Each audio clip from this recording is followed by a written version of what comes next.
Возот наречен Киро пристигна на железничката станица во Гостивар.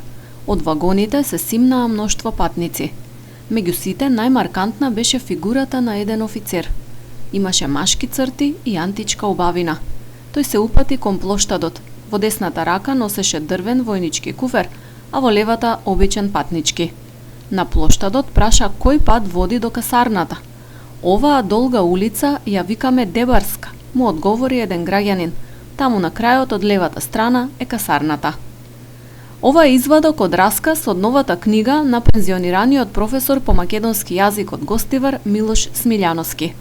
Збирката излезе од печат деновиве, а носи наслов Гостијарци за незаборав. Делото е всушност продолжение на книгата Гостијарци, што беше издадена во 2014 година и содржи вистините животни приказни за гостиварци од историското минато на градот, од различни професии и националности. Првата книга Гостијарци. Зошто гостијарци, а не гостиварци? Ние гостиварците, за полесно да не биде во изговорот, се викаме ние сме гостијарци, од гостијар сме. Заради тоа и го ставив насловот гостијарци со желба да може да остане како спомен на едно време кога некоја се зборувало гостијарски. Заради тоа и така го дадов насловот. Ова сокаче што сегаш кај што живееме ние има дадено три академици.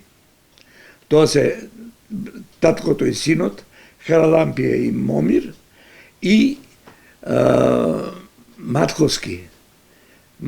А подолу уште двајца, Томе Серафимовски и неговиот брат Владе Серафимовски. Значи ова улица е полна со академици.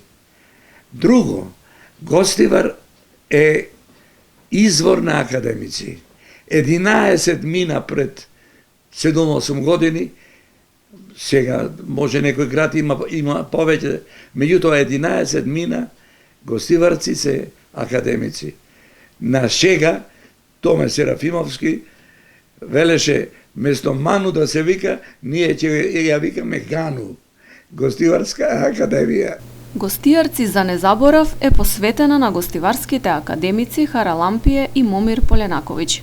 Авторот вели дека посветата влече корени од минатото, кога меѓу неговото и семејството на академиците се создала нераскинлива врска, која што сакал да ја овековечи на овој начин. Во предговорот на книгата се наведува: Милош Смилјановски на еден суптилен, би рекле мајсторски начин, успешно го заокружува својот опус Гостијарци. Оваа елегична балада со примеси на трагични случувања од долгата историја на градот е гордост, поука и порака за генерациите кои живеат и негуваат некој друг живот со сосема поинакви вредности. Неговата порака е да се помне минатото, да се почитува сегашноста и да се градат нови односи за иднината која ќе ги направи посрекни и духовно исполнети. Професорот наскоро ќе навлезе во 9-тата деценија од својот живот. Просветната кариера ја започнал во основното училиште Моша Пијаде, денешно Исмаил Кемали, и ја продолжил во Гоце Делчев, а потоа станал регионален советник по македонски јазик во Министерството за образование. Повеќе за неговиот живот и за се она што го знае за културното минато и развојот на градот ќе пренесеме наскоро во емисијата Приказни од Гостивар.